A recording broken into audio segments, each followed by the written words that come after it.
You've always been so uninspired, Claire, my father said, his words slicing through the clinking of silverware at our family dinner. Not everyone's meant for the top, and that's okay. Leave the heavy lifting to your brother. I set my fork down, hands trembling beneath the table, and looked him square in the eye. Funny, Dad, I said, voice steady, because aside from you, my uninspired self is the only one here with a real record of success. My brother's smug grin flashed, the same one I'd seen my whole life, dismissing me without a second thought. My name is Claire Hammond, and I'm 32 now, but this story starts when I was the invisible middle child in a family obsessed with status and shine. My father, Edward Hammond, built a real estate empire in Miami, a towering name in the city's skyline. My older brother Lucas was his chosen heir, despite his reckless streak. And my younger sister Mia was the family's darling, chasing trends and photo ops. Me? I was the quiet one, reliable but forgettable, or so they thought. This is a tale of being underestimated, carving my own path, and stepping into a spotlight I never sought. Stick with me, because if you've ever been overlooked, you'll feel every beat of this, and the ending will leave you breathless. Family dinners were a ritual I dreaded. Lucas would dominate, spinning tales of deals he'd closed, though I'd heard whispers at company events about his sloppy contracts. Dad hung on his every word, nodding proudly, while Mia tossed in stories of her latest influencer gigs. I'd sit there, pushing food around my plate, wondering why I kept showing up. As a kid, I tried to shine. Top grades, internships, late nights studying real estate trends. I thought hard work would make them notice. But Dad's verdict was always the same. You're too soft, Claire. You don't have the edge for this business. No matter how many projects I aced or ideas I pitched, I was never enough. The breaking point came a few years back at a company strategy meeting. I'd prepared a plan to revive a failing retail plaza, weeks of research, solid numbers, a vision even Dad couldn't ignore. I got 2 sentences out before Lucas cut in. That place is a sinkhole, he said, waving me off. We've bled enough cash there. I started to counter. I've found a way. But Dad shut me down. If Lucas says it's dead, it's dead. Next. My face burned as they moved on, my proposal ignored, like I wasn't even there. That night I made a choice. If they wouldn't hear me in their world, I'd build my own. I didn't quit Hammond Properties outright. That would have raised flags. Instead, I started small, pouring my savings into a dilapidated triplex on Miami's fringes. It was a risk, but I saw potential where others saw ruin. Weekends became marathons of sanding floors, fixing pipes, and learning property management from scratch.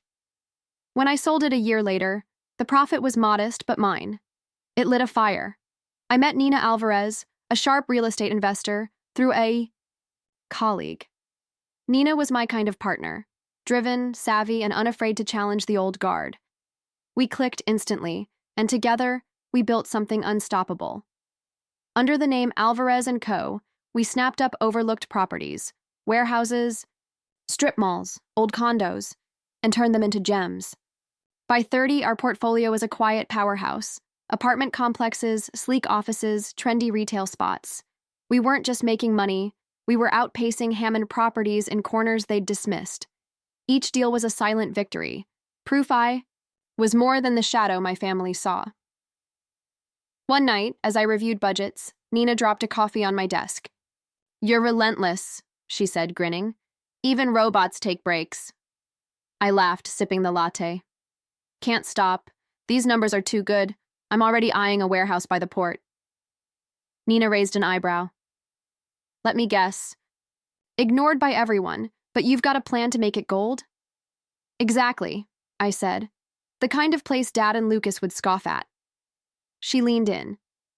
"Speaking of them, how long before they realize Alvarez & Coder is you?" I shrugged. "Maybe soon, maybe never. Doesn't matter, we're killing it. Honestly, I don't care if they find out. They wrote me off years ago. I don't need their nod." Nina studied me. "You're not doing this for them, Claire. You're doing it for you. But when they do figure it out, I'd love to see their faces." I chuckled. "To that, We clinked mugs, my resolve hardening, to building something unstoppable. Family gatherings were a gauntlet. Claire, when's the last time you showed up at the office? Dad would sneer, as if my absence was a crime. Lucas would pile on. Not like anyone misses her. The company's fine without her input. They thought their jabs were clever, clueless that I'd stepped back to build something bigger. I stopped going to the office regularly when I teamed up with Nina, first to focus, then to shield myself. Every visit reminded me I was nothing to them. I'd attend shareholder meetings, keep my head down, and slip out. To them, I was irrelevant. To me, I was free. Nina was Alvarez & Co.'s face, our plan from the start. She handled the spotlight, interviews, galas, big negotiations. I stayed behind, crunching numbers, plotting strategies, and steering our moves. It wasn't about hiding. I knew my strengths.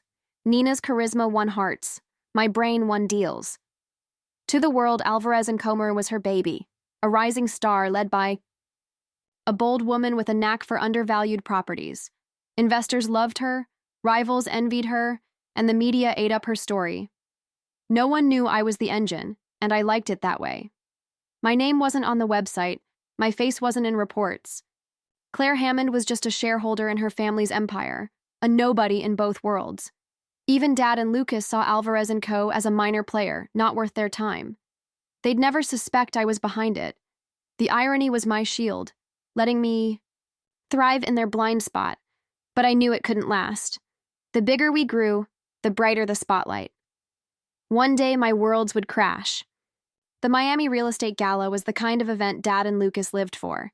Glitz, power, and egos. I wasn't going to go, crowds weren't my thing, but Nina insisted. "Come on, Claire," she said, tossing a sleek navy dress on my couch. "You've earned this. Plus, it'll be fun to watch the room squirm when they see how far we've come." I caved, figuring I'd blend in. Dad and Lucas would be there, but they'd barely notice me. Or so I thought. The ballroom was a spectacle. Crystal chandeliers, champagne flutes, Miami's elite swapping smiles and business cards. I spotted Dad and Lucas instantly, holding court at a prime table. Lucas smirked as I passed. "Well, look who's here," he said. "These events are for players, Claire. You sure you belong?" Dad barely looked up, adjusting his cufflinks. "Just don't make a scene." I bit back a reply and joined Nina at a table in the back, out of their sight. "How's it going with them?" she whispered, nodding toward my family. "Same. Old," I said. "Let's just survive this." The night dragged on, awards piling up, none for Hammond Properties. Dad's face tightened with each loss, Lucas's bravado fading. I stayed low, content to watch. Then came the final award. "For unmatched innovation and excellence in real estate," the host announced, "this year's winner is Alvarez & Co." My heart lurched as applause erupted. Nina stood radiant and headed to the stage. Dad and Lucas exchanged puzzled looks, clearly blindsided that a small firm had beaten them. Nina took the mic, her voice warm. "Thank you. This means everything to Alvarez & Cobra and our team. We started with a vision, to find value where others saw none, to innovate where others played safe. Tonight, among so many giants, this feels like proof we're on the right path." The crowd clapped, but Nina wasn't done. Her tone softened, eyes finding me. "This isn't just about me or our team. It's about someone who's worked tirelessly in the shadows, whose vision and grit built this company. She shuns the spotlight, but without her, we wouldn't be here. Every deal, every risk, every win, she's the mind behind it. Her name is Claire Hammond." The room froze. Whispers spread like fire. Heads turned, eyes landing on me. Dad's jaw dropped, Lucas's smirk vanished. Nina pressed on. "Claire doesn't need to shout to lead. She sees potential where others see failure, takes risks others dodge, and fights for what's right. No matter who doubts her, her brilliance has redefined what innovation means, and it's time the world knows." Her words hit like a tidal wave, dismantling years of doubt I'd carried. Applause grew, my team standing, cheering. Nina beckoned. "Claire, come up. This is yours too." My legs felt heavy, but her smile pulled me forward. I stood, heart pounding, and walked to the stage, each step stronger. The spotlight was blinding. Every eye on me, Dad's, Lucas's, the industry's. I took the award, Nina's hand steady on my shoulder. "Say something," she whispered. I stepped to the mic, throat tight. Speeches weren't my thing, but this was about being seen. "Thank you," I started, voice clear. "This is overwhelming but humbling. When Nina and I began, we bet on overlooked properties, ignored ideas, and ourselves. Tonight proves those bets paid off." The crowd clapped, but I had more. "To those who believed in us, thank you. To those who didn't," I smiled faintly, "your doubt fueled us." Laughter and applause swelled. I glanced at Dad, his face unreadable, and Lucas, his jaw tight. I stepped back, Nina grinning. "That," she said as we left the stage, "was epic." Whispers trailed us, the room buzzing. "I'd kill to know what your dad's thinking," Nina teased. I looked at their table, Dad rigid, Lucas fuming, Mia sipping wine, oblivious. "They'll deal," I said. For the first time, their approval wasn't my goal, it was a bonus. As the gala ended, Dad approached our table, Lucas lagging behind. Nina stood, extending a hand. "Mr. Hammond, a pleasure." He shook it stiffly. "Likewise," he said, voice tight, then turned to me. "Claire, we need to talk." Lucas scoffed. "Talk? She's been stabbing us in the back, building a rival behind our backs." Nina's smile sharpened. "Stabbing. I'd say Claire's doing what you should have, winning. But we can table that for later." Lucas flushed, but Dad raised a hand.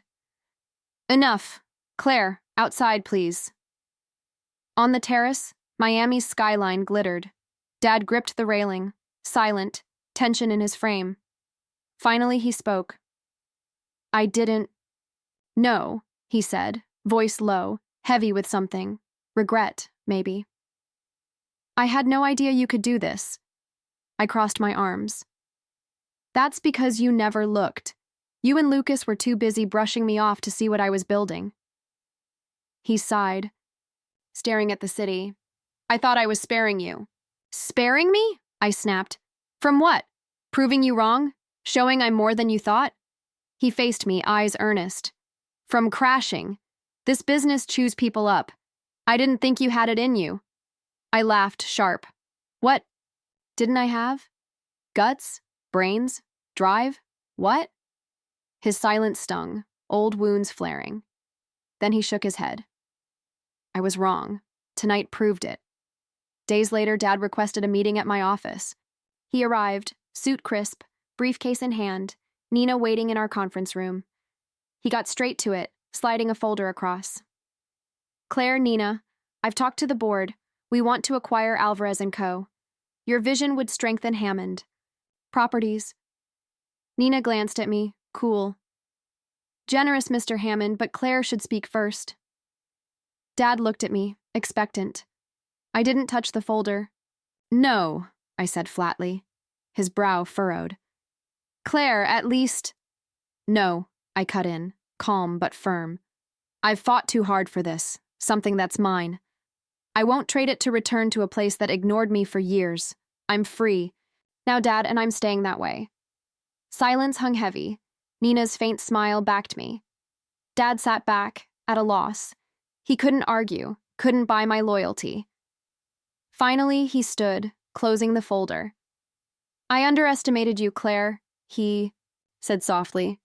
"Not again." He left, and a weight lifted. I didn't need his pride. I'd built my own empire, my own worth. Back when I sat at that dinner table, trembling under Dad's dismissal, I thought I'd never be enough. But I proved them wrong, not for their applause, but for me.